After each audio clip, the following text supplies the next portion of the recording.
Nous allons étudier le premier daf bet de Masechet Sota, et nous commençons avec une Mishnah. Amkane le ishto, celui qui prévient sa femme de ne pas s'isoler avec un homme, et kane milachon kin'a, jalousie, celui qui jalouse sa femme et qui lui demande de ne pas s'isoler avec un homme précis. On a une marloquette Rabbi Eliezer Omer, mais kanela al-pishnaim, selon tout le monde pour l'instant, le kinouille, le fait de demander à la femme de ne pas s'isoler, doit se faire devant deux personnes. Ou mashka, mais ce qui fait qu'on va lui faire boire les eaux de sota, c'est-à-dire le fait qu'elle s'isole après, qui va finalement provoquer le fait qu'on lui fasse boire les eaux de sota, al-pi edechad, c'est sur un seul témoin, nous dit Rabbi Eliezer, ou al-pi asmo, ou même si lui-même est le seul à avoir vu l'isolement, ça fonctionne. Rabbi Yoshua, Omer, Rabbi Yoshua nous dit, mekanela al-pi shnaim, selon Rabbi Yoshua, de la même manière que la prévention, la jalousie doit être faite devant deux témoins, ou mashka al-pishnaim, il doit aussi faire en sorte que l'isolement qui s'est déroulé soit vu par deux témoins. Donc ici on rappelle très rapidement dans ce qui se passe dans Masechet Sota, une femme dont le mari a eu un vent de jalousie, wahkina comme nous dit la Torah, eh bien il lui a demandé de ne pas s'isoler avec un homme. Si cette femme-là s'isole avec cet homme, à ce moment-là elle a un statut de Sota, on la met au Beth Amikdash, et si elle n'avoue pas, on essaie à plusieurs reprises de la faire avouer, c'est aussi pour ça qu'on lui fait passer tout un processus assez désagréable et assez humiliant pour que justement elle avoue, on fait en sorte qu'elle n'ait pas justement de raison de ne pas avouer. Et une fois qu'elle veut vraiment, c'est elle qui veut en fait boire pour prouver son innocence, et bien à ce moment-là, on lui fait boire les eaux de soda. Donc ici on a une marloquette. Tout le monde est d'accord que le fait de la prévenir doit être fait devant deux témoins, c'est ce qui est marqué dans notre Mishnah en tout cas, et la marloquette Rabbi Eliezer et Rabbi Yoshua n'existe que par rapport à la stira, par rapport à l'isolement qui se passe après et qui déclenche finalement tout le processus de sota. Est-ce que celui-ci doit être fait devant deux témoins, c'est l'avis de Rabbi Yoshua? Rabbi Eliezer dit que non, finalement un seul témoin, ou même lui-même, suffit à déclencher le processus de la sota. Là, la Mishnah continue, nous dit Ketsan vekanela, c'est quoi exactement le kinouï? Amarla bifnei shnaim, il lui dit devant deux témoins. Alt daberi im ishploni. Ne parle pas à cette personne. On verra que c'est pas exactement parler, mais c'est plutôt ici s'isoler. Vedi bera imo. Si par contre elle n'a fait que parler avec lui réellement, adain himutaret lebeta. Elle a encore autorisé à son mari, puisque le fait de parler à un homme ne constitue pas d'interdit. Et si elle est femme de Cohen, elle est encore considérée comme étant autorisée à son mari, donc elle peut consommer la trouma comme une femme normale de Cohen. Si par contre elle est rentrée avec lui, les bêtes à seter dans une pièce fermée, et qu'elle est restée le temps de faire la faute, ça on l'apprendra plus tard d'une dracha, eh bien à ce moment-là, Asura les bêtas, elle assoura sa maison, donc elle interdit à son mari, et Asura les chol bitrouma, si elle est femme de Cohen, elle ne peut plus consommer de la trouma. Entre-temps, si le mari est mort, et que du coup, on ne sait pas, on n'a pas pu finalement terminer le processus de sota, puisqu'on verra que le processus de sota nécessite non seulement la vie du mari, mais même le srout, le mérite du mari. C'est par le mérite du mari que les eaux de sota, par miracle, vont prouver la vérité. Eh bien, s'il est mort entre-temps, et qu'on ne sait pas quoi faire de cette femme, et qu'il n'y a pas eu d'enfant avec cet homme, eh bien, que font les frères? Ils ne peuvent pas faire yiboum de peur qu'elle soit sota, et donc si elle est interdite au mari d'origine, a fortiori au frère. Mais d'un autre côté, peut-être qu'elle n'était pas sota, qu'elle n'a pas fauté, et qu'à ce moment-là, elle ne peut pas se marier avec un étranger sans khalitsa, donc on fait quoi? On lui fait une khalitsa, mais l'homme on ne peut pas faire de yiboum, comme tous les cas finalement, où la yibama, la belle-sœur, est dans une situation où on a un doute sur son côté interdit. Si elle est réellement interdite, il n'y a pas de problème, elle se marie avec qui elle veut sans khalitsa. Si elle était autorisée, on a la mitzvah de faire yiboum. Là, quand on est entre les deux, dans le doute, on fait toujours khalitsa et on évite de faire yiboum. Là, Gemara va commencer par essayer de comprendre que fait finalement la Masechet Sota à cette place dans l'ordre des Masertot. On a fait Nedarim, on a fait Nazir et maintenant on fait Sota. La Gemara nous dit Migre Tana min Nazir Salik. Puisque le Tana, donc celui qui a écrit la Mishnah, eh bien il a terminé par Nazir. Maïtana de Katane Sota. Quelle est la raison pour laquelle il a enseigné maintenant Sota? La Gemara répond Kederabi. C'est pour enseigner le midrash que nous dit Rabbi Danassi Asmo, celui qui a écrit lui-même la Mishnah. Il avait un midrash d'Etania, Rabbi Omer, Lama nismecha parashat nazir et parashat sota. Pourquoi dans la Torah, les deux sont collés, mais les deux sont collés dans le sens inverse, c'est-à-dire qu'on commence d'abord par sota et après on enchaîne sur nazir. L'omar lecha pour t'apprendre, chez kol aroe sota bekilkula, que tout celui qui voit une femme sota bekilkula, qu'on est en train d'humilier justement par cette cérémonie-là de la sota, yazir asmo minayayin, il devra s'interdire de consommer du vin et donc devenir nazir. Même si selon certains, on ne parle que du vin, éviter la consommation, le pshat, ça a l'air d'être que réellement, il devient nazir. Et du coup, c'est la raison pour laquelle la Torah a mis les deux l'un après l'autre et que nous aussi, on a respecté cette logique-là. L'idée ici, c'est que le fait d'avoir vu une femme qui finalement a fauté, eh bien, ça le rapproche plus ou moins de la faute, même s'il a vu finalement la punition de la femme. Au final, le fait d'avoir vu quelqu'un fauter, ça lui a enlevé un peu de la crainte qu'il avait de la chose. Comme un midrash qui dit que quelqu'un qui voit un autre rentrer dans de l'eau bouillante, même s'il le voit se brûler, le fait qu'il ait vu rentrer dans l'eau bouillante, à ses yeux, l'eau est moins bouillante, elle est plus froide que prévu, puisqu'il a vu la chose. Le fait de voir quelque chose, même avec la punition qui l'accompagne,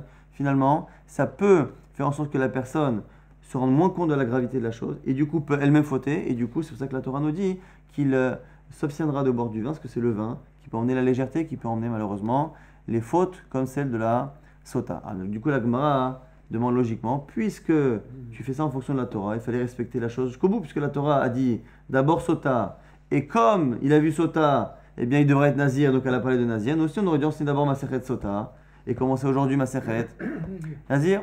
Alors velitne sota, ve'adalitne nazir, enseigne-moi sota, et après nazir. La Gemara nous dit, tana ktubot, ve'tana amadir, tana nedarim. En fait non, c'est parce que je t'expliquais. D'abord on était dans Masechet ktubot, il y a quelques mois. Et après, quand on a terminé ktubot, en parlant de Hamadir, on a parlé là-bas des derniers cas où la femme faisait, où l'homme et la femme faisaient des nedarim. Tana nedarim, on enchaînait sur nedarim. Ve'aïde des tana nedarim. Et du coup, comme on était sur nedarim, on a préféré coller nedarim et nazir. Tana nazir, nedarim, parce que finalement, nazir est un neder particulier. Nedarim, c'est toutes les formes de vœux. Et nazir, c'est un vœu particulier que la Torah a déjà pré-programmé. Ve'katane sota. Des rabbis, à la fin on enseignait sota quand. Ce qui veut dire qu'ici, même si la juxtaposition de sota et de nazir est liée à ce qui est marqué dans la Torah, au final, la logique qui a l'air tout de même d'être prépondérante pour la chronologie, c'est le fait de passer d'un sujet à un autre. Lorsque la fin d'un sujet rappelle l'autre, ou lorsque les deux sujets se ressemblent, on préfère finalement privilégier le fait que nedarim et nazir soient du même domaine, puisque nazir finalement est un cas particulier de neder. On le fait passer en premier par rapport à l'ordre de la Torah. Mais au final, on a respecté la juxtaposition des deux, même si ce n'est pas dans le même ordre. Mais la juxtaposition nous rappelle finalement que la faute de la femme sota est souvent liée malheureusement à l'alcool et à ce genre de choses. On reprend maintenant la Mishnah et le fait que l'on a dit Amkane le ishto, celui qui a jalousé sa femme ou qui lui a fait une prévention. Alors, même si souvent Amekane, avec ce là le he, ça peut justement être quelque chose qui est au présent, c'est-à-dire celui qui veut faire. Ici, la Gemara a l'air de déduire que c'est comme si c'était déjà fait. Di'avad in chatrilalo. C'est comme si c'était déjà fait, mais qu'il ne faut pas le faire les chatrila, a priori. Alors pourquoi? Même si en général, on a vu qu'à plusieurs reprises, Amkane, il y a plein de Mishnah qui commencent. Celui qui fait, et on parle de choses. Celui qui amène son korban pessar, celui qui fait ci, celui qui fait ça. Et on voit que ce sont des choses qui sont autorisés, mais qui veut dire que c'est parce que on aurait pu commencer directement la Mishnah en disant Rabbi Eliezer Omer, Mekanela al Pishnaim, et Umashka al Piadechan, et on aurait pu commencer directement à dire que Rabbi Eliezer il pense qu'il peut faire le kinouï Mekane, qui est déjà au présent, al Pishnaim, et Rabbi Yoshua dit non, ainsi de suite. On aurait pu commencer directement en disant Rabbi Eliezer. Le fait d'avoir dit avant Amkane, c'est là que l'on fait un diouk, une déduction particulière, pour dire que finalement, ça n'est que après coup, et donc la Gemara ici vient déduire que Kassavar, Tana Dinan, que notre Tana pense que Asur les Kanot, que c'est interdit de faire Kiddush. Ce sera une marque qu'on verra plus tard dans la Gemara.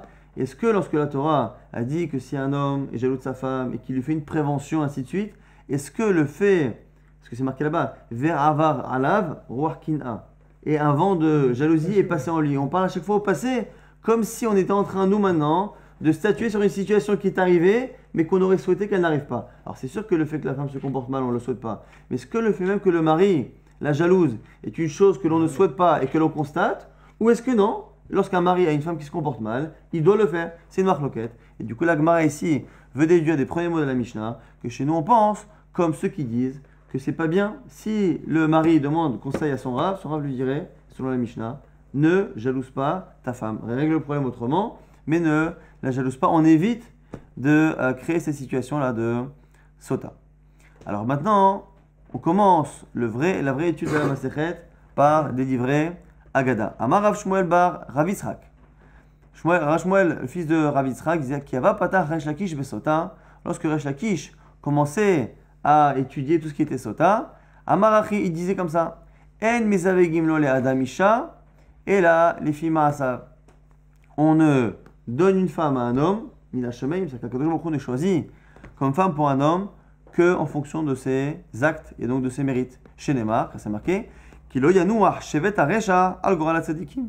Que finalement il n'y a pas de part, il n'y a pas, ici ça correspond à la femme, de part et donc de femme mauvaise pour un tzadik, ce qui veut dire que finalement l'homme n'a que la femme qu'il mérite. Donc c'était à la fois des livrets Agada et ça va en même temps nous expliquer comment on peut régler le problème lorsque l'on pense, comme ce qu'on vient d'expliquer à l'instant, c'est-à-dire que assour les canotes, si c'est assour de jalouser un homme qui a sa femme qui se comporte mal, et qu'on est selon l'avis de la Mishnah, qui pense qu'il n'a pas le droit de la jalouser, que faire? Il a une femme qui se comporte mal avec un homme ou plusieurs hommes, lui il veut régler le problème, et on nous dit qu'il n'a pas le droit de la jalouser. Et du coup, ce serait ça une allusion ici de Resh Lakish en disant que si elle se comporte mal, regarde-toi d'abord dans un miroir, parce que c'est sûrement qu'il y a un problème chez toi. Amaraba, Barbachana, Amarabi Yochanan, et toujours dans le même genre, dans ces midrashim liés aux zivogim, qui sont des sujets très très très importants dans la shkafa juive, Vekashin les avegan, Kekreat Yamsouf. Les zivogim, les couples, sont difficiles à mettre ensemble, Kekreat Yamsouf, comme l'ouverture de la mer Rouge. Chez Neymar, car c'est marqué, Elohim, Moshiv Yahidim Baita, que Akadosh Baruch Hu, il est Moshiv Yahidim, il prend deux entités séparées qui sont uniques, donc un homme et une femme, et il les met Baita, il les met ensemble dans une maison, et on compare cela à Motsi Asirim Bakosharot, qu'il a sorti, il a sorti aussi, et Asirim, des gens qui étaient enfermés, emprisonnés, Bakosharot, au moment le plus cachère, c'est quoi? C'est la sortie d'Égypte, qui a été faite à un moment donné, justement au mois de Nissan, qui est le mois où la température est la plus agréable, il n'y a pas de pluie, il n'y a pas trop de chaleur, il n'y a pas trop de froid. Et donc finalement, dans le même verset, on parle à la fois du fait qu'Akadosh Baruch Hu, il prend des entités séparées, un homme et une femme, et il les met ensemble, et de l'autre côté, qu'il est sorti les Bnei Israël. Alors intéressant que parmi la sortie des Bnei Israël, on aurait pu parler de plein d'autres miracles. On parle particulièrement de Kriyat Yamsouf. Le Maharal explique que la Kriyat Yamsouf, pourquoi spécialement? Parce que l'ouverture de la mer Rouge, c'est le fait d'avoir pris un élément de la nature, qui est justement l'eau, qui en général est toujours lié. On ne sépare pas les gouttes en général de l'eau facilement. Donc les gouttes d'eau ont tendance à être toujours séparées ensemble. Il y a que l'eau les a séparées. Et ici c'est l'inverse. Les Yichidim, un homme et une femme qui sont nés chacun à l'autre bout du monde et qui n'ont rien à voir a priori l'un avec l'autre, le fait d'assembler deux personnes si différentes, qui naturellement sont différentes, c'est aussi difficile et aussi surnaturel que le fait de séparer des entités qui sont les gouttes, qui en général sont liées ensemble. C'est pour ça qu'on a fait... Kosharot, c'est quoi Kosharot? Kosharot, c'est Zman Kasher, nous dit Rashi. C'est le moment, Kasher, c'est le mois de... Le mois de Nissan. Alagma, maintenant, vient objecter. Alors, est-ce qu'on objecte sur les deux enseignements ou sur le deuxième? En tout cas, on objecte. C'est quoi? C'est qu'on vient de dire à l'instant deux choses. On vient de dire qu'on a toujours une femme en fonction de ses mérites. Mais c'est surtout... Le deuxième, on a dit quoi? Avec Hachin et Zavegan, que c'est dur de faire des Ivogim. Kekreat Yamsouf. L'agma dit Eni. Comment tu peux dire que c'est en fonction des actions? C'est surtout ça la question. Pourquoi? Veha Marav Yudamara. Pourtant, on a dit que Arba'im Yom Kodem Yetzirat Avlad. 40 jours avant la création du fœtus. Quand on parle des 40 jours avant la création du fœtus, ce sont les 40 jours de la formation du fœtus, puisque ça n'est qu'au bout de 40 jours que le bébé a un statut de fœtus. Et donc les 40 jours d'avant, on dit que c'est comme de l'eau, ben Alma, ça n'a pas de statut halachique. Et pendant ces 40 jours-là, justement, de Yetzira, de formation, Bat Kol Yotzet Ve'omeret, il y a une voix du ciel qui sort et qui dit Bat Ploni, les Ploni. La fille de un tel sera mariée à un tel. Alors pourquoi on dit la fille de un tel? À un tel, on ne dit pas un tel avec une telle. Tosfot nous dit c'est parce qu'en général, souvent, les hommes sont un peu plus âgés que la femme. Et donc, si l'homme est au moment de ses 40 jours de création, c'est que la femme n'est même pas encore à ce statut-là. Et donc, du coup, elle n'est même pas encore plonite. Elle est juste la fille de. Donc, ce bébé en préparation, ce ploni-là, il sera à Bat Ploni. Et Bat Ploni, les plonis, la fille d'un tel à un tel. Ça déplonie les plonis. Et le chant de un tel à un tel, il y en a qui disent que c'est encore lié au mariage. C'est le fait qu'un homme va récupérer le chant de monsieur un tel en se mariant avec sa fille qui aura hérité ou qui aura reçu cela en dot. En tout cas, quoi qu'il arrive, la question est, comment peut-on dire que la femme que l'on a, eh bien, on l'a en fonction de nos actions, alors que finalement on nous dit que depuis le début de notre vie, avant même notre création, c'est déjà prévu. Alors même si Akadosh Baruch Hu, il connaît nos actions, on a un principe que à Kol Minash Shamayim, ce que nous dit Rashi, Chutz Mirat Shamayim, tout est Minash Shamayim, tout est prévu. Il y a un mazal qui prévoit tout. Mais la Yirat Shamayim, la crainte du ciel et donc les actions qui vont découler sont complètement à la liberté de l'homme, même si c'est un sujet que tous les commentaires ont du mal, nous rappellent que ça fait partie des choses, des questions que l'homme ne peut pas réellement comprendre. Comment à la fois il peut y avoir un libre arbitre et à la fois le fait qu'Hachem sache tout, même si Akadosh Baruch Hu n'a pas de notion de temps. Le temps est une invention que Hachem a fait pour nous qui sommes matériels. En tout cas, Hachem, même s'il sait tout, nous on a la possibilité de faire. Ce qui veut dire qu'on ne peut pas dire que le zivouk de chacun, le couple est déjà prévu avant la naissance et à la fois dire qu'il est là en fonction des principes, puisqu'on a la liberté à chaque instant de changer finalement le cours de notre vie. L'Agma répond Lokashia. Ha bezug rishon, ha bezug sheni. Grande différence, premier couple et deuxième couple. Alors le pshat le plus reconnu, c'est le fait de dire premier mariage, second mariage. Et donc quoi? Donc dans un premier mariage, c'est ce premier zivoug-là qui est prévu depuis la naissance. Donc c'est ce zivoug-là qui est facile du coup à faire, qui n'est pas comme le fait d'ouvrir la mer rouge, puisqu'il est prévu depuis toujours. Par contre, c'est lorsque l'on se marie pour la seconde fois, c'est à ce moment-là que c'est en fonction des actions, et que du coup, comme c'est pas le mazal qui est prévu depuis toujours, eh bien c'est pas si normal que cela. Et c'est là qu'on parle de Shnei Hidim, de deux entités uniques, différentes et séparées. Et c'est là que c'est difficile de les associer comme l'ouverture de la mer rouge. Donc finalement, on a vraiment deux choses. On a la difficulté et en fonction des actions qui sont liées à un deuxième mariage, et le fait que ce soit depuis le départ un zivoug qui est facile à trouver et qui est déjà prévu, c'est dans le premier mariage. Qui veut dire que premier et deuxième zivoug, c'est pas cela. C'est ce qu'à l'époque, souvent, on commençait les zivogim déjà avant l'âge même, Samour les Pirkan, avant même qu'ils soient majeurs. Et donc, à un moment donné, où ils ne sont pas encore punissables, et donc on ne peut pas choisir en fonction de leurs actes. Et donc, du coup, ça voudrait dire ça. Si on choisit le couple, le mari et la femme, avant même qu'ils soient en âge de fauter, eh bien, forcément, c'est prévu par Hachem depuis la naissance. Si par contre on attend, eh bien, ce sont les actions qui vont modifier éventuellement cette chose-là. On reprend la Mishnah, on avait dit Rabbi Eliezer Omer, mais Kanela Alpishnaim, que selon Rabbi Eliezer, eh bien, il fait la prévention devant deux personnes. Et pour l'instant, on dit quoi? Adkan obligé la bekinouy ostira, la marloquette elle est que be kinouy ostira. Alors ici, c'est pas réellement précis, c'est que be stira pour l'instant. Ce qu'on a dit dans kinouy, le fait de la prévenir, c'est devant deux témoins selon tout le monde. Mais stira, le fait qu'elle s'isole après, on a une marloquette. Selon Rabbi Eliezer, eh bien, ça peut se faire même devant une personne, même devant lui-même tout seul. Et selon Rabbi Yoshua, comme pour tout, il faut qu'il y ait deux. Aval betum'a ed echad meima. Nous dit ici la Gemara, si tout le monde est d'accord. Tout le monde est d'accord que betum'a, si le témoin, encore une fois, jusqu'à présent, on est en train de parler de témoins qui témoignent que le mari l'a prévenu de ne pas s'isoler. Après, on parle de témoins ou pas qui ont prévenu, qui nous annoncent qu'elle s'est isolée réellement. Donc là, on est vraiment dans le processus de la sota, c'est-à-dire ne t'isole pas et elle s'est isolée. Maintenant, la Gemara sort un peu du sujet pour parler d'un témoin qui va témoigner, voilà, qui a vu l'acte. Donc du coup, on n'est plus dans Sota. La question, c'est que quand on a une certitude qu'elle a fauté, on ne peut plus faire le processus de Sota. Le processus de Sota est fait justement, c'est un miracle qu'Hachem prévoit, c'est la seule halakha de la Torah qui compte sur un miracle. C'est quand même, on a oublié de le dire, mais c'est rare. C'est une halakha que l'on provoque, que le grand Beddin, que le grand Sanhedrin provoque, et qui compte sur un miracle. On n'a jamais une halakha, jamais une obligation qui est liée à l'application d'un miracle. Et du coup, si on est certain que la femme a fauté, non. La question, c'est que lorsqu'il y a deux témoins qu'elle a fauté, bon, à ce moment-là, c'est connu, c'est même pris au mita, c'est passible de la peine de mort. Lorsqu'il y a un seul témoin, est-ce que ce un seul témoin, c'est comme en général dans la Torah, c'est-à-dire que c'est zéro, ça ne vaut rien. Donc comme ça ne vaut rien, on ne sait toujours pas si la femme a fauté et donc on continue à faire le processus de sota. Ou est-ce que, non, même si avec un seul témoin, on ne pourra pas faire tout le processus, c'est-à-dire qu'on ne pourra pas la tuer, mais d'un autre côté, c'est pas zéro, c'est quelque chose et donc du coup, elle interdit à son mari et on ne fait pas sota. C'est ce que la Gemara ici aborde et elle nous dit que non, Toum'a, si un seul témoin témoigne qu'elle a fauté, et bien contrairement à ce qui se passe en général dans la Torah. C'est pas qu'il a vu qu'elle est extraterrestre. Non, exactement. C'est pour ça qu'on est sorti vraiment là du processus de sota pour parler réellement d'une faute.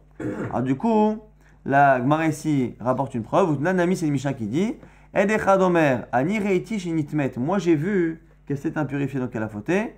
Eh bien, loaïta shota, on ne lui fait pas boire les eaux de sota. Maintenant, la Gemara pose la question d'où on sait? Non, en général dans la Torah, on apprend, on exerce Shava que Aïdout, tout ce qui est aïd, tout ce qui est témoignage, c'est toujours avec deux. Api Shnaim Adim Yakum Davar, après avec deux témoins, eh bien la chose sera accomplie, vérifiée, et jamais moins. Donc on ne tient jamais compte d'un seul témoin. Un seul témoin et aucun témoin, c'est exactement pareil. Donc la Gemara pose la question légitime. Midoraita amen alan de meiman edechad. D'où sait-on que l'on peut croire à un seul témoin, midoraita par la Torah? Pourquoi? Parce que parfois ce sont les sages qui croient un seul témoin, comme par rapport à la femme Aguna, qu'on a vu la femme Masachet Yibamot, lorsque la femme, eh bien, elle est sans son mari, on est quasiment certain que son mari est mort, eh bien, des fois les Chachamim lui ont permis de se marier sur un seul témoin, donc que les Chachamim puissent le faire. On a déjà vu que la Torah le fasse, on ne l'a jamais vu. Donc comment se passer de toute la lacha de Sota qui est Minatora, si finalement Minatora on doit la faire? On est obligé de dire que c'est la Torah qui ici croit un seul témoin, contrairement à sa logique. Alors ici on va essayer de déduire un verset. Detano Rabanan, c'est marqué dans le verset de Nazir, c'est marqué de Sota, Ve'ed en ba. Il n'y a pas de témoin. Beshnaim akatou medaber. Ça parle là-bas de deux témoins. Donc il n'y en a pas deux, mais il y en a un. Oenala filu echad, tamulomar lo yakum aed echad beish. Grâce à notre témoin, je sais que c'est deux, c'est-à-dire qu'il y a un verset qui nous dit quoi? Lo yakum aed echad beish. On va essayer maintenant de bien expliquer cette dracha avant de tourner la page. On a un verset d'abord qui est dans Sota. Le verset qui est dans Sota nous dit que justement un homme qui a un problème avec une femme, Veshachav ish ota shirvat zera, et qu'un homme a une relation avec cette femme. Donc on parle de quelque chose qui a l'air d'être connu. La Torah atteste qu'il y a une relation. Vene'elam me'ene isha, et cette chose n'est pas su aux yeux de son mari.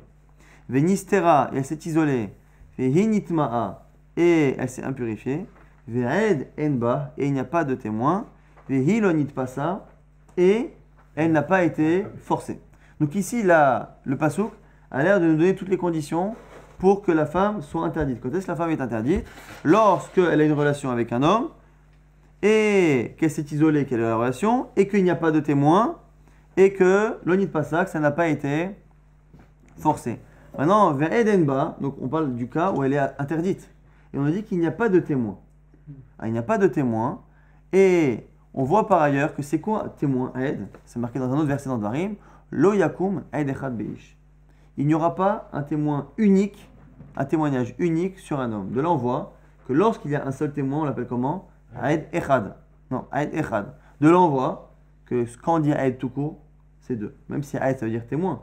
Eh bien, puisque quand on veut parler d'un témoin unique, on dit Aed Echad, ça veut dire que le mot témoin en général, même au singulier, Aed, ça veut dire forcément deux. Et donc, du coup, lorsque chez nous, dans le verset, on nous dit, tu sais, c'est l'histoire d'une femme qui a une relation et il n'y a pas de témoin, c'est pas qu'il n'y a pas de témoin du tout, c'est qu'il n'y a pas de ce qu'on appelle nous témoins dans la halakha, c'est-à-dire deux.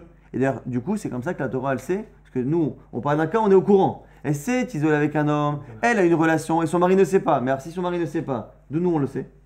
On le sait parce que Aed Enba, deux témoins il y a, parce que Aed encore une fois, c'est dire deux. Mais Aed il y en a un. Donc c'est comme ça que l'on apprend.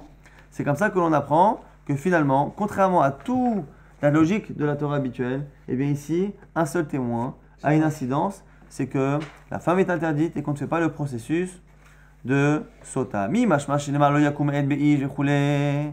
Et Niodea Sheo Echad, Matamul Omar Echad, Zebanaav. C'est ce qu'on a dit à l'instant. Pourquoi on m'a dit là-bas qu'il ne faut pas qu'il y ait un témoin unique? C'est pour m'apprendre que par ailleurs, puisque ici, lorsque je parle d'un témoin unique, je donne l'expression témoin unique, c'est-à-dire que toutes les fois que je dis témoin, c'est pas unique. Et donc témoin, ça veut dire double, ça veut dire une paire de témoins. Kol makam shinemar en, arekan shneim, tu en as deux.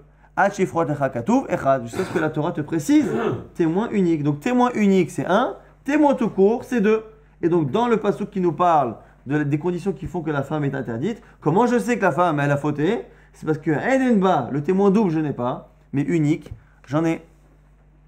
La Gemara dit Vamar Rachamana, et on continue encore une fois à préciser ce que nous on a dit à l'oral, et la Torah elle a dit Très lidba, il n'y en a pas deux, et la Chad, il y en a un seul, Vehilo nid pas ça, et elle n'a pas été forcée, Asura, elle est Asura. Ça, c'est la première lecture du verset. La Gemara maintenant va essayer de remettre un peu en question, c'est la partie un peu difficile de ce daf, c'est justement l'autre possibilité de lien. La Gemara veut essayer de dire qu'on n'était peut-être pas obligé d'apprendre par ailleurs qu'un témoignage, que le mot aïd veut dire deux, on aurait pu déjà tout déduire d'ici. Pourquoi? Et là, Tama dirtiv lakum echad beish. Tu me dis que c'est grâce à l'autre passouk qui me dit qu'un témoignage unique c'est un, donc un témoignage c'est deux. Alavachi ava amina aïd de sota hadou. Sinon, moi j'aurais dit quoi? J'aurais dit que le aïd de sota c'est un, mais c'est faux. Ve'i afilu had leka. Et là, même mitzera. Parce que c'est pas possible. Pourquoi c'est pas possible de dire ça? C'est parce que puisqu'on a dit dans le passouk que la femme, elle s'est isolée, qu'elle a eu une relation, que son mari n'est pas au courant, si on dit qu'il n'y a pas de témoin, ça veut dire qu'il n'y a aucun témoin. Explique-nous comment nous on peut attester qu'elle a une relation. Comment est-ce possible d'affirmer que la femme a eu une relation, qu'elle s'est isolée, qu'elle a une relation et que c'est pas forcé? On a tous les détails. Si tu veux expliquer qu'il n'y a pas de témoin, il y a forcément au moins un. Donc la Gemara a dit, donc en fait c'était évident. Dans le verset déjà, il y avait déjà la preuve qu'il y avait au moins un seul témoin. Donc forcément, quand on m'a dit il n'y a pas de témoin, on ne parlait pas réellement d'un seul, mais on parlait de témoignage. Il n'y a pas de témoignage. Et maintenant, istarir salkada atachamina, aedenba, en neeman ba. Et ici, la Gemara dit non.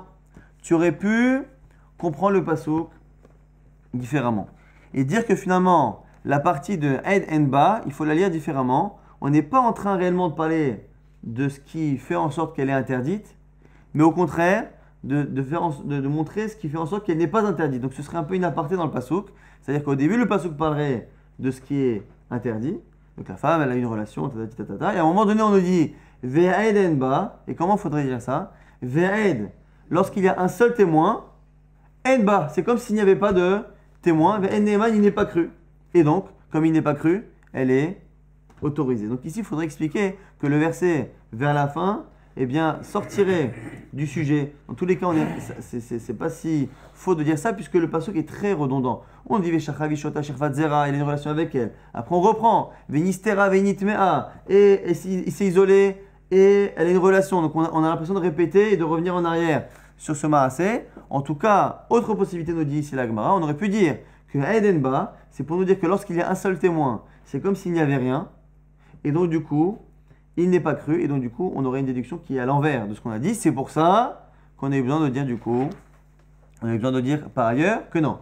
Que comme en général, quand on parle d'un témoin unique, on l'appelle Aed Echad, de là tu apprends, Binyan Av pour toute la Torah, que lorsque tu dis Aed, c'est deux, et donc tu ne peux pas lire comme ça. La Gemara dit quoi? J'aurais pu penser ça, c'est pas possible. Eneman ba. Quoi? Tu crois que j'aurais pu comprendre que le passouk serait venu me dire spécialement qu'un seul témoin n'est pas cru? Mais c'est faux, pourquoi? Parce que la Torah ne vient m'apprendre que quelque chose qui est à l'envers de ce que je pense à la base. Lorsque je pense quelque chose, la Torah vient m'apprendre, tu sais quoi? Non, ici c'est différent. Quelle est nous l'idée que l'on a à la base par rapport au témoignage? C'est que deux témoins c'est quelque chose, deux témoins c'est la vérité absolue, et un témoin c'est comme zéro. Et donc du coup, puisque moi à la base, j'ai tendance à ne pas croire un seul témoin, pourquoi la Torah serait venue me dire, tu sais, quand il y a un seul témoin, Aed, Enba, mais c'est ce qui s'applique dans tous les dynimes de la Torah, dans toute la halachot de la Torah déjà. Lorsque j'ai un témoin, je n'y crois pas. Donc la Gemara nous dit, mais c'est pas possible. Mais la maïbae, adéikatre, quand tu veux me dire que parce qu'il faut deux témoins, l'ishtok raminé, mais la Torah n'avait qu'à ne pas parler, ne rien dire. Des atia, davar mimamon, on connaît déjà la Xerashava, qu'on l'a cité tout à l'heure, que lo yakum, alpishnaim edim yakum davar, sur deux témoins se connaîtra la chose, et on apprend du coup de cette halakha là-bas qui est dans Mammon, on l'apprend sur toutes les autres choses, même d'avoir chez Béava, même dans tout ce qui est lié au mariage, qu'il faut 2 témoins surtout. Donc comme on sait à la base qu'il faut 2 témoins surtout, impossible d'imaginer que la Torah serait venue me répéter une énième fois, ou une deuxième fois, ou une troisième fois, que finalement un seul témoin ne marche pas. Moi je le sais déjà, mais d'idée avec la Torah, comme n'importe quel témoignage de la Torah. Donc, la question reste encore entière. Puisque réellement, je ne peux pas dire que ce passouk-là, Einedba, il est venu me dire que je ne crois pas un seul témoin, ce que je sais déjà, eh bien, je continue de dire finalement que ce passouk se relie entièrement pour expliquer ce qui la rend interdite. Et ce qui la rend interdite, c'est quoi? C'est qu'il n'y a pas de témoin. Mais comme on a l'air de savoir la chose, c'est forcément qu'il y a un seul témoin. Donc, Einedba, c'est forcément qu'il n'y a pas 2, mais il y a un. Pas la peine de m'apprendre par ailleurs qu'un témoignage, que le mot Aïd, ça veut dire 2. La Gemara dit non, Sakadata Chamina, Sota Shane, Deraglaim Ladavar. Non, tu aurais pu penser différemment. Pourquoi? Parce que c'est vrai que de manière générale, la Torah t'a dit que Alpishne Medi Akum Davar, que tu ne croiras pas témoignage si ce n'est 2. Maintenant, malgré cela, tu aurais pu penser que Sota c'est différent. Pourquoi? Parce que Sota, ce qui est particulier, c'est qu'ici, on a un cas où il y a déjà ce qu'on appelle Raglaim Ladavar. C'est-à-dire que la femme a un comportement particulier et elle s'isole. Et après, une fois qu'elle s'isole, il y en a un qui nous dit qu'elle a fauté. On aurait pu penser que quand la Torah ne croit pas un seul témoin, c'est lorsque le témoin vient nous donner une situation de A à Z. Mais lorsque le témoin ne vient que témoigner sur X, Y, Z, que sur la fin de la chose, et que nous, on a ce qu'on appelle Raglaim Ladavar, on a déjà une base qui porte à croire qu'elle a fauté, peut-être que la Torah, dans ce cas-là, elle croirait un seul témoin lorsqu'il ne vient finalement que confirmer de forts soupçons. Charé qui n'est là parce qu'il lui a déjà dit ne t'isole pas. Venistera, l'itemen ba'edecha, j'aurais pu penser qu'on croit un seul témoin. Eh bien justement, la Torah serait venue dire que non. Et donc du coup, on a finalement compris notre justification. Puisque Aidenba, puisque il n'y a pas de témoin, ça aurait pu vouloir me dire que tu sais, ce qu'on dit par ailleurs, qu'on ne croit que 2 témoins, tu aurais pu penser que Sota c'est différent, non. Même ici, Aed, un seul témoin, Enba. Donc du coup, j'ai besoin de t'apprendre que non. Ici, c'est pas comme ça. Aed, j'apprends par ailleurs que le mot Aed c'est 2, si ce n'est lorsqu'on dit Aed Echad. Et donc du coup, ici, il n'y en a pas 2, mais il y en a un. Donc du coup, on comprend mieux cette dracha. Ou Mimasit Amart, de Eneman, Balagma réobjecte encore. Il dit, est-ce que tu peux dire qu'il n'est pas cru Veshaya et que c'est autorisé? Le problème, c'est que toi, tu as été obligé de me dire que le pasouk, à un moment donné, a dévié. Le début du pasouk nous explique ce qui fait que la femme est interdite. Et à un moment donné, on ne nous parle plus de ce qui la rend interdite. On nous explique ce qui la rend autorisée. C'est quoi? C'est que si Aed Enba, si il n'y a qu'un seul témoin, qu'il y a un seul Aed, Enba, c'est comme s'il n'y avait rien. Donc on est passé dans la fin du pasouk qui serait venu nous expliquer ce qui la rend autorisée. Explique-moi la fin du verset qui dit quoi? Elle dit quoi? Mais il passe à condition qu'elle ne soit pas forcée. C'est quoi à condition qu'elle ne soit pas forcée? C'est que elle est interdite à condition qu'elle ne soit pas forcée. Donc tu vois bien que le verset est resté dans une logique de me donner les conditions qui la rendent interdite. Donc du coup, le pasuk depuis le début jusqu'à la fin, mais tu sais quand est-ce qu'elle est interdite? Lorsqu'elle s'est isolée, lorsque elle a fauté, lorsqu'il y a un témoin qui a vu ça et qu'elle n'est pas forcée. La Gemara dit quoi? Istarir, sakadata chamina, en eman ba, adei katre, ou betrenami, hi delonit pasa, kamash malan. La Gemara dit que non, voilà, je vais te dire ce qui s'est passé. Tu aurais pu penser quoi? Tu aurais pu penser que on passe de Assour à Mouta, et après à la fin on repasse encore à Assour. C'est-à-dire au début on nous dit les conditions ce qui la rend interdite. Elle est interdite lorsqu'elle s'isole et lorsqu'elle a fauté. Okay, mais que devant 2 témoins, comme ça j'aurais pu penser. Devant un, ça suffit pas. Après on me dit, tu sais, comme ça j'aurais pensé. Aed, s'il y a un seul témoin, Enba, c'est comme s'il n'y avait rien. Et attention, quand je te dis qu'elle est interdite, à condition, on revient sur les conditions de l'interdiction, à condition qu'elle ne soit pas forcée. Ça, c'est ce que j'aurais pu penser. J'aurais pu penser au final que le pasouk vient nous dire ça. Au départ et à la fin, nous donne les conditions de ce qui la rend interdite. C'est qu'elle s'isole, elle fait une relation et elle n'est pas contrainte. Ça, ce sont les conditions d'interdiction. Et en plein milieu, voilà, en plein milieu, on m'aurait dit quoi? Tu sais quoi? Un seul témoin, Aed, même si ici, Raglaim Ladavar, la situation porte à croire que, eh bien, malgré tout, Aed, j'aurais pu penser ça. Et donc, ne pas croire un seul témoin sur le maas et sur l'acte. Kamash Malan, l'autre passo qui nous dit quoi? Que non. Le mot Aed dans la Torah, c'est 2. Pourquoi? Puisque lorsqu'on a voulu parler d'un seul témoin, on m'a dit Ed Echad, apprendre de manière générale que le mot Ed, ça veut dire deux. En dehors du fait, de la logique qu'on connaît, qu'on ne reçoit et qu'on écoute une Edout, qu'un témoignage à deux, il y a aussi autre chose. C'est au niveau ici vocabulaire. Le vocabulaire, la Torah qui dit Ed, il est au singulier, mais en général, il veut dire deux. Et donc, c'est pour ça qu'on a besoin finalement des deux versets pour m'apprendre que Ed en Bas, il n'y en a pas deux, mais il y en a un. On a terminé la partie un peu délicate de ce DAF et on reprend la marloquette Rabbi Yoshua et Rabbi Eliezer. Est-ce que on a dit que tout le monde est d'accord que le fait de la prévenir ne t'isole pas, doit se faire devant deux personnes. Mais par contre, le fait qu'elle s'isole après réellement en pratique, selon Rabbi Eliezer, ne peut n'être vu que par le mari ou par un témoin, alors que selon Rabbi Yoshua, c'est aussi strict que les autres choses et qu'il faut deux choses. Rabbi Yoshua nous dit Mekanela al Pishnaï vechoulé, Maï ta'ama de Rabbi Yoshua. Quelle est la raison de Rabbi Yoshua qui demande deux Amarkra, parce que c'est marqué quoi? Bah, ce qu'on vient de déduire à l'instant, on a dit quoi? On vient de dire que finalement la conclusion, c'est que par rapport à un témoignage sur l'action elle-même, sur la faute, par rapport à un témoignage sur la faute, eh bien, Ed Enba, s'il n'y a pas deux témoins, mais qu'il y en a un, eh bien, on a dit qu'on le croit. Donc, c'est une exception pour dire qu'on croit dans le témoignage sur l'action. Mais le fait qu'on ait dit bah, on aurait pu dire Ed En, il n'y a pas de témoin. C'est quoi, il n'y a pas de témoin en elle? C'est pour dire que dans ce cas-là, on croira un témoin, mais on ne croira pas un seul témoin par ailleurs. Bah, eh bien, je crois lorsqu'il n'y a pas deux, Aed En, mais par contre par ailleurs, si il y a un, je n'y crois pas. Donc, Aed En ba velo bekinouy, ba velo bestira. Donc, lui nous exclut deux choses, à la fois kinouy, à la fois stira. C'est-à-dire que la Torah serait venue me dire, tu sais quoi, exceptionnellement, lorsqu'on a un témoin qui nous dit que Veshacha Vishota, qu'un homme a une relation avec elle, Ministera Venitmea, qu'elle s'est isolée, qu'elle a une relation, Ve'edenba, exceptionnellement, il n'y a pas deux témoins, il n'y a pas deux, il y en a un, eh bien on le croit. Eh bien, bah, dans ce cas-là, mais pas ailleurs. C'est quoi ailleurs? C'est deux choses. C'est lorsque le mari la prévient et lorsque le mari voit par les témoins qu'elle s'est isolée. Les deux choses doivent se faire devant deux témoins, car on les a exclus là-bas de Enba. Les Rabbi Eliezer, mais Rabbi Eliezer qui pense que c'est que la prévention qui doit se faire devant deux, mais pas l'isolement. Ba, Velo Bekino, lui dit que Ba, ça vient d'exclure que 1 sur 2. Alors du coup, il faut comprendre pourquoi un il exclut 2 et l'un il exclut 1. Veima Ba, Velo Bestira.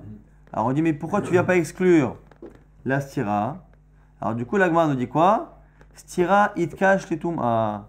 Le fait, l'isolement de la femme a été associé dans la Torah, juxtaposé et donc associé au niveau de la chot à la touma, c'est-à-dire à l'action elle-même qui est interdite. Dirtiv, c'est marqué justement dans ce même verset, venistera, vehenitmea. Alors qu'on le sait, on aurait dû le dire depuis le départ. On aurait dû dire quoi? C'est que dans un cas où venitma, veshacha vishota, venistera, elle s'est isolée, veshacha vishota, non, on dit qu'elle sait d'abord, elle a une relation, forcément qu'elle s'est isolée, et après on répète, venistera, venitma, on le répète pour nous dire justement que les deux ont un point commun. Il y a un point commun, quoi qu'il arrive, entre stira et tum'a. On verra exactement qu'est-ce qu'on apprend de là, mais en tout cas pour l'instant, qu'est-ce qu'il nous dit?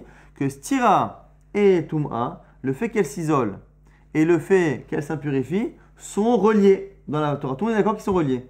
Comme ils sont reliés, que va apprendre finalement ici Rabbi Eliezer? Moi j'aurais compris l'inverse. Puisque stira est nécessairement avant Touma. Oui. Si je le cite après, c'est qu'il doit y avoir une raison. Non, on ne le cite pas après. Venistera, elle s'isole, Veinitmera, et elle a fait une faute.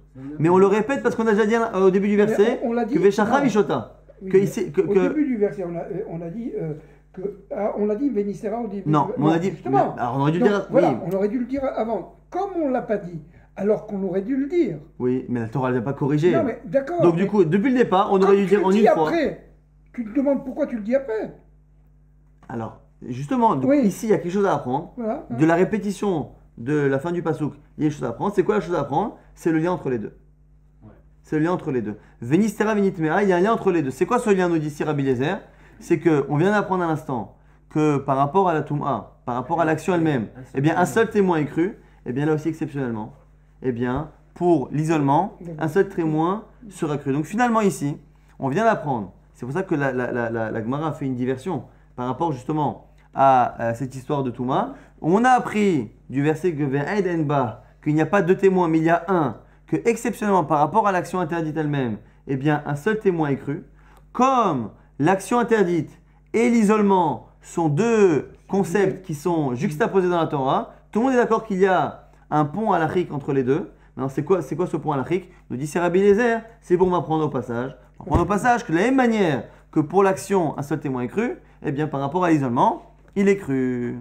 Alors, on va dire, si c'est ça, tu sais que j'ai aussi un autre verset qui juxtapose la relation interdite et kinouille et la prévention. Et donc du coup, tu vas dire la même chose, la prévention aussi, elle devrait être devant même un seul témoin. Kinouille nami, it cache touma. Mais dis-moi, kinouille nami, le fait de la prévenir aussi, it cache touma, ça a été juxtaposé avec la relation interdite, directive, vekinne et ishto, vehinitma. Il a prévenu, jalousé sa femme, vehinitma, et elle s'est impurifiée, elle a eu la relation interdite. Donc, finalement, si on suit ta logique, on devrait à la fois transposer cet halakha-là sur la relation, le fait qu'un témoin soit cru sur la relation elle-même, on devrait la transposer à la fois à la prévention et à la fois au témoignage de l'isolement. La Gemara dit non, ha mi'ed rahamana ba. Oui, la Gemara répond non, mais attends, sur le Rabbi Eliezer, il y a quand même marqué à un moment donné que quand on a dit que sur la relation elle-même, eh bien, il est cru le témoin, on dit ed en ba dans ce cas-là, mais pas ailleurs. C'est quoi ailleurs? Eh bien, je propose de dire que c'est justement la prévention. La Gemara dit maintenant, mais c'est arbitraire. Tu sais que tu dois en exclure un. Tu sais que tu dois en rajouter un. Pourquoi veux-tu choisir de dire finalement que ce qui est strict, c'est l'isolement, et ce qui finalement demandera deux témoins, donc ce sera moins strict finalement, c'est le fait de la prévenir et pas l'inverse. Puisque effectivement, de bas, tu sais que tu dois dire, il y a un cas qui marche comme ça, un autre cas qui ne marche pas comme ça. Du fait qu'il y ait deux possibilités de juxtaposer, tu sais qu'il y en a une qui fonctionne. Donc il y a une qui fonctionne comme ça, comme le témoignage de la relation. Et un qui ne fonctionne pas comme le témoignage de la relation, et c'est à choisir. Donc on m'a dit alors du coup, ou maraïta, mais qu'as-tu vu? C'est-à-dire qu'est-ce qui a fait que tu as choisi finalement d'être plus strict et de dire que c'est l'isolement qui sera aussi strict que la relation elle-même, c'est-à-dire que l'on pourra l'interdire à partir d'un seul témoin. Et qu'est-ce qui fait que tu n'as pas choisi de dire ça dans le fait de la prévenir? Donc moi dit mistabra stira adifa. C'est plus logique d'être plus strict. Elle est plus forte la stira, l'isolement. Pourquoi? Chez Ken Osarta Ketumra. Car c'est ça qui la rend interdite. Au final, un mari qui dit à sa femme, je ne veux pas que tu t'isoles avec monsieur untel. Elle n'est toujours pas interdite. Si par contre, après coup, elle s'isole, dès qu'elle s'isole, elle devient interdite. Donc tu vois bien que l'isolement crée quelque chose de plus fort que le fait de la prévenir. Et du coup, ce serait pour cela que dans le doute, puisqu'on sait qu'on doit, il y a une halakha qui est aussi stricte que le témoignage de la relation, et une qui ne l'est pas, dans le doute, on dit que c'est le témoignage sur l'isolement qui est aussi strict que le témoignage sur la relation, et pas le témoignage sur la prévention.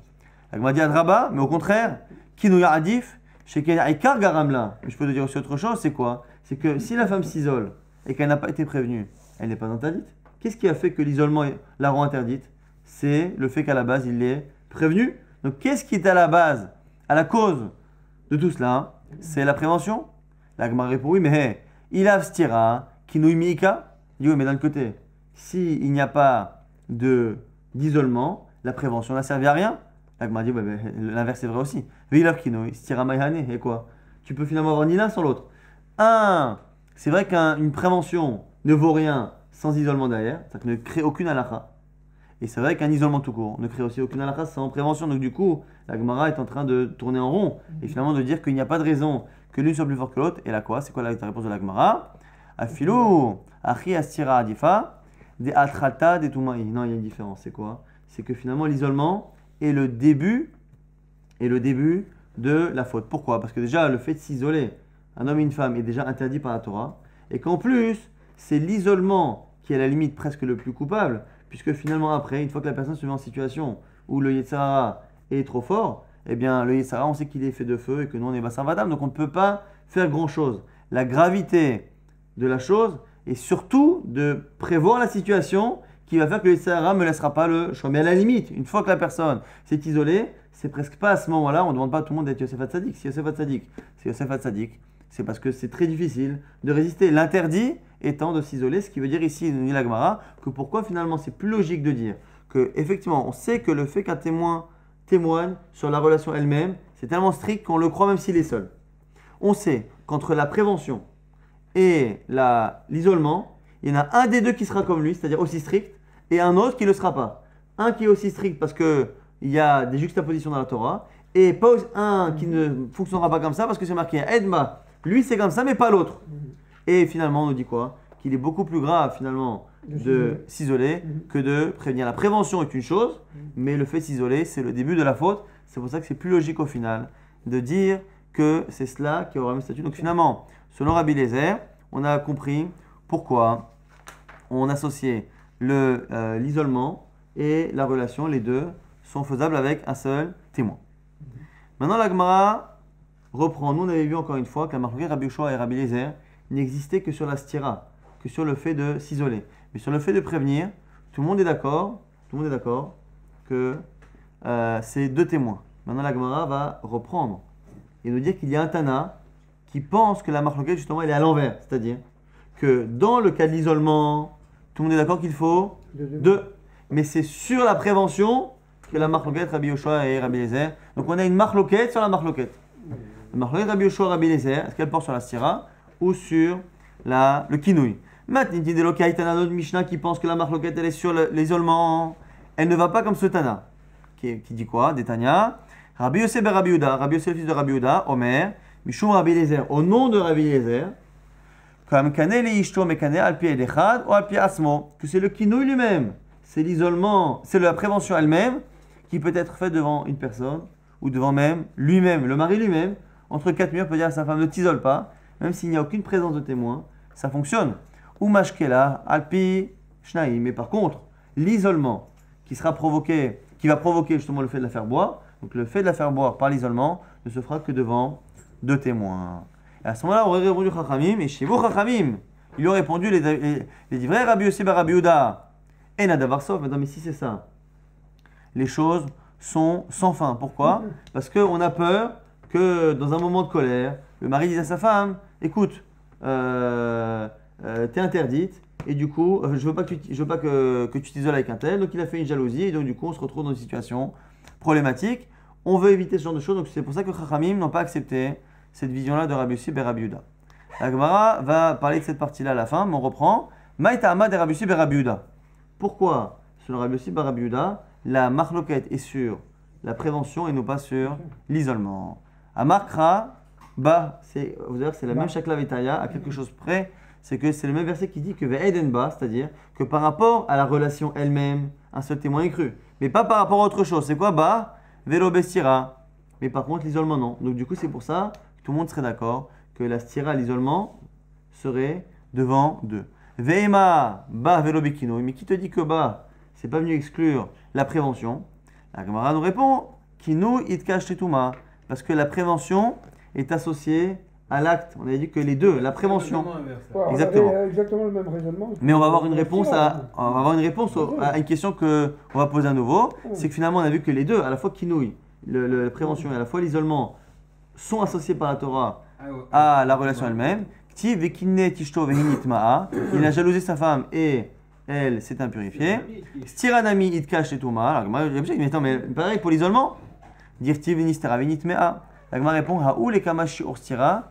Kidetuma ou deata. Non, on est d'accord qu'il y a un kesh, on est d'accord qu'il y a une juxtaposition entre le fait de parler de l'isolement et le fait de parler de relation. Mais pourquoi ce kesh est là? C'est pas venu nous dire justement que ça va avoir les mêmes halachot, c'est-à-dire qu'un seul témoin sera suffisant sur le Rabbi Eliezer, pas du tout. Tout le monde est d'accord que non. Ça vient nous apprendre quoi? Que si tu veux savoir combien est le temps d'une stira, d'un isolement, eh bien, tu regardes le temps d'une touma, le temps d'une action. C'est l'action interdite qui va nous apprendre le temps de stira. On a dit que quand on a une juxtaposition d'apprendre à la chôte de l'un à l'autre, si tu veux savoir combien de temps dure la stira, tu regardes dans touma. Et donc, exactement. Donc, du coup, il n'y a pas de rapport entre stira et touma. Donc, l'action même interdite, c'est sur un seul témoin, mais jamais par contre l'isolement, parce qu'on apprend de l'un à l'autre que le temps qui rend l'isolement interdit. Mais par contre, Edenba, on a dit qu'il y a autre chose qui fonctionne différemment, donc c'est justement le kinouï. Et Shivu Chachamim, il dirait Rabbi Rossi bar Rabbi Yehuda, et Nadavar Sof. On a dit que selon Chachamim, ils ont dit, mais attends, mais si tu commences à dire cela, il n'y a pas de fin. Agma dit, Manihu, qu'est-ce qu'ils veulent, Chachamim?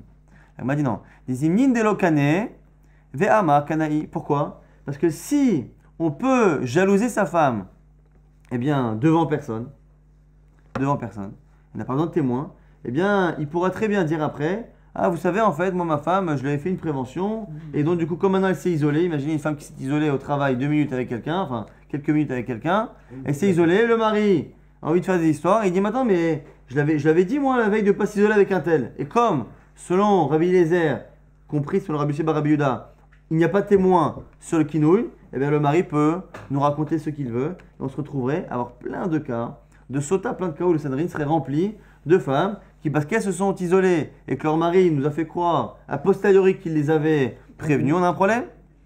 Agma dit, alors quoi? Hali Mishnateno, Yeshadavar Sof. Agma dit, et selon notre Mishnah, qui dit que, effectivement, pour la prévention, on est obligé d'avoir de témoins. Mais pour l'isolement, ça peut se faire tout seul, devant même le mari. Mais tu as la même logique. Tu peux toujours dire aussi que les maris vont provoquer des situations. Zimni de l'istatar. Maristatar, c'est-à-dire, c'est des cas où les maris ont dit ne t'isole pas avec un tel, ne t'isole pas avec un tel. Après, elle ne s'est pas isolée. Et comme il veut faire une histoire, il vient au Bédine et il dit elle s'est isolée devant des témoins. Ah non, devant moi tout seul. Et ça marche. Parce qu'on va selon Rabbi Eliezer. Donc la Gemara dit je ne comprends pas finalement pourquoi ce n'est que selon la version de Rabbi Yossi bar Rabbi Yehuda qu'on a objecté que ça va créer des problèmes plus tard. Amar Rabbi Yisraël bar Yosef, Amar Rabbi Yochanan, correction de Rabbi Yochanan, qu'il faut dire Af les divrei Rabbi Yossi bar Rabbi Yehuda, ena davar sof. Il faut dire même selon cette version de la marloquette, ena davar sof, il n'y a pas de fin au problème que l'on va avoir à cause de cela. Ce qui voudrait dire finalement que Chachamim aurait dit sur notre Mishnah que à cause de la vie de Rabbi Eliezer, selon la vie de Rabbi Eliezer, ça va générer trop de cas problématiques. Et lorsque Rabbi Yossi bar Rabbi Yehuda a donné sa version différente de la marloquette, ils ont dit bah, écoute, tu sais quoi, même ce cas-là, même cette vision-là de Rabbi Eliezer va créer des problèmes. La Gemara dit cette correction, elle m'a réglé le problème, elle m'en a créé un autre. Pourquoi? Elle m'a donné l'impression que dans notre Mishnah, on a autant, voire plus de problèmes à venir que dans le cas de la Braïta. Pour qu'on puisse dire que même dans la version de Rabbi Yossi bar Rabbi Yehuda, on va avoir beaucoup de problèmes, ça donne l'impression que l'essentiel des problèmes se feront dans le premier cas. Donc la Gemara objecte, elle dit quoi? Af les divrei Rabbi Yossi bar Rabbi Yehuda. Velo mi ba el mishnateno, adraba, les mishnateno, ikaika, atam, les kaika. Mais c'est l'inverse. C'est l'inverse. Parce qu'à la limite, le vrai problème sera quoi? Le vrai problème sera dans le cas de Rabbi Yossi bar Rabbi Yehuda, puisque finalement, chez nous, pour avoir un problème, on a dit dans la Mishnah chez nous, tout le monde est d'accord que la prévention doit se faire devant 2 témoins. Donc les problèmes ne pourront se poser que si déjà à la base, le mari l'a jalousé par rapport à un homme. Et dans ces cas-là, effectivement, on pourrait avoir des débordements d'hommes qui feront croire après coup qu'elle s'est isolée devant lui. Mais ces cas-là sont moins fréquents parce qu'il faut déjà qu'à la base, il l'ait prévenu par rapport à cet homme. Par contre, selon Rabbi Eliezer, vu par Rabbi Yossi bar Rabbi Yehuda, eh bien, les problèmes de sota peuvent commencer directement, c'est-à-dire qu'une femme, par hasard, elle s'est isolée avec quelqu'un, ou même pas, et le mari, d'un coup, dit, tu sais quoi? Moi, je l'ai prévenu tout seul, hier, dans mon salon. Et là, du coup, c'est le début du maasé qui est plus fréquent, et donc, du coup, on ne peut pas dire que Chachamim aurait dit que même dans la deuxième version, il y a des problèmes. C'est là-bas l'essentiel des problèmes. Donc, du coup, et là, itma, on corrige, et on dit quoi? Amar Yisraël bar Rabbi Yosef, Amar Rabbi Yochanan, on corrige la correction. Si la correction a été dit, c'est différemment. Il dit, vrai Rabbi Yossi bar Rabbi Yehuda, ve'af le mishnateno ena davar sof. C'est quoi? C'est différemment. Selon ce qu'a dit Rabbi Yossi bar Rabbi Yehuda, il y aura trop de problèmes.